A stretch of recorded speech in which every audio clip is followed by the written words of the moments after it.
Merhaba arkadaşlar. Yine kanalımızda beraberiz. Serer Elektromekanik kanalından sesleniyorum. MSI ekran kartımız 2 GB. Ses yapıyor fan. Ağır bir ses yapıyor. İçi tozlu. Ortamı tozlu. Bilgisayarın içi biraz tozlu. Bunu söküyoruz. 4 tane vidası var. Bakın. Geçen videolarda bahsettiğim gibi bakın böyle bir tornavidanız işlemi görecektir. Evet, 4 vidayı söküyoruz.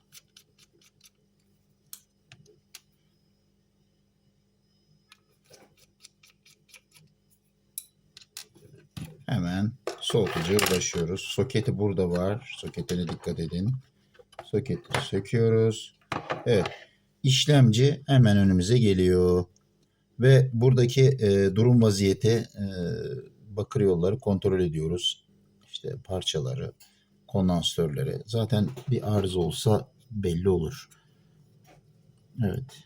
Bu remler bu fan arızalandığından dolayı, sağlıklı dönmediğinden dolayı sürekli ısınmaya başlıyor. Bu sefer dibindeki lehimler çürüyor ısınmadan dolayı. O zaman da hava istasyonu dediğimiz bir havyamız var. Bunu bir larkla hava istasyonunu geçiyoruz. Tinerle, sellozik tinerle temizliyoruz. Böyle bir durum da var. Evet. Kartımızı temizliyoruz.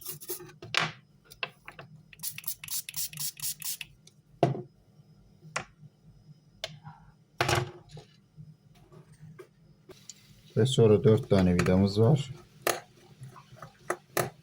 Bunları söküyoruz. Bir de tornavidanız mıknatıslı olması lazım. Bu tür işlere dikkat edin. Çünkü mıknatıs vidanın aksi bir yöne düşmesini veyahut da yönlenmesini engeller. Tamam. Elinize şak diye gelir. Bakın. Gördünüz mü? Bak vida bak hemen elime geliyor. Bunu yeni başlayan arkadaşlar işte bunlar tecrübe öğrenmeniz lazım. Bakın vida hemen elime geldi. Yani tornavidanın ucunda duracak vida. Hangi tornavida olursa olsun mıknatıslı. Yanınızda bir mıknatıs olacak. Mıknatıslayacaksınız. Mıknatıssız tornavida vidayı tutmaz. Evet, soğutucumuzu çıkarttık. Bu fanımız. Bakın içindeki tozu bakın. Evet, işte bu ses yapan fanımız. Bu da soğutucumuz. Soğutucu fanı buz gibi yapar. O da işlemciyi soğutur. Bunun içlerini temizliyorsunuz. Pratik. Çok güzel. Bunları yapabileceğiniz şeyler diş fırçasıyla. Olmadı alkol. Tertemiz buz gibi. Tamam. Ve bu fanımızı da aynı şekilde, tamam, içerideki fanımızın öbür tarafı ve bu ses gidecektir yani. Çevireceksiniz, tamam, hiç korkmayın. Tabi bunu böyle çevirirken bu fanın bakın yanakları yani dönüş yanakları çok hassastır. Elinizle bastırmayın. Çat diye gider. O zaman kaldır at. Bu fanı da bulamayabilirsiniz. Bulabilirseniz de uymayabilir. Yani bu böyle kasayla birlikte. Tamam mı? Evet. Burada eğer bu fan bozuk olursa burada da 3 tane vidaları var. Bakın. Şu içeride. Şurada. 1, 2, 3.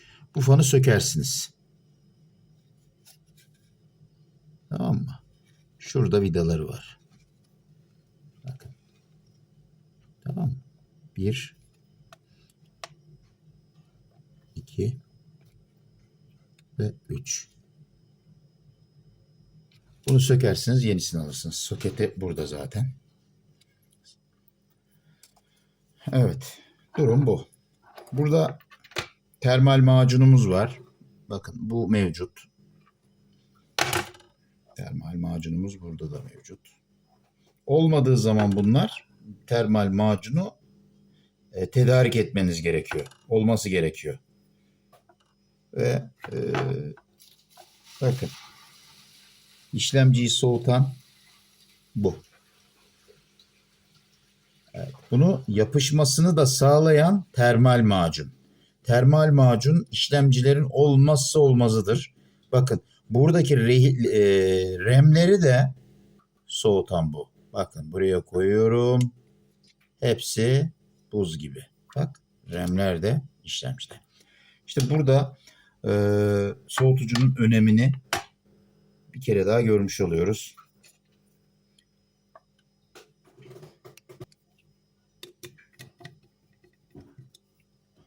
Vidalarımızı tekrar takıyoruz.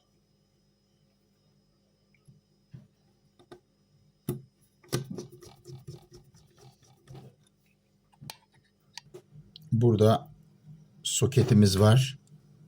5 volt. Bak burada. 2 tane.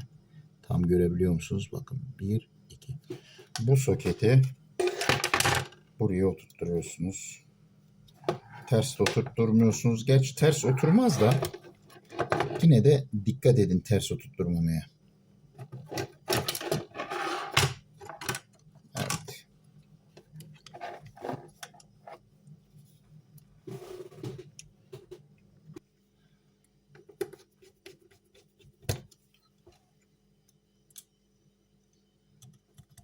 Soğutucumuzun 4 vidasını takıyoruz.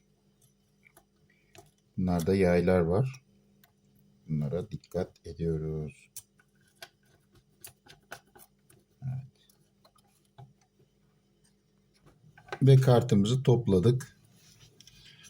Şimdi şu işlemi de yapmadan geçmiyoruz. Bu da bunun bir bakımı. Silgiyi alıyoruz. Soketlerin olduğu yerleri silgiyle tertemiz temizliyoruz. Bunu her bir ekran kartında uyguluyorum ben.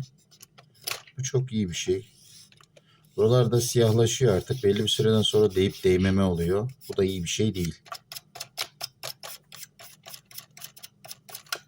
Sonra alkolle. Hop. Tamamdır. Kartımız hazır. Ses gitti. Bakın hiç ses yok. Gayet yağ gibi oldu. Ekran kartımız hazır.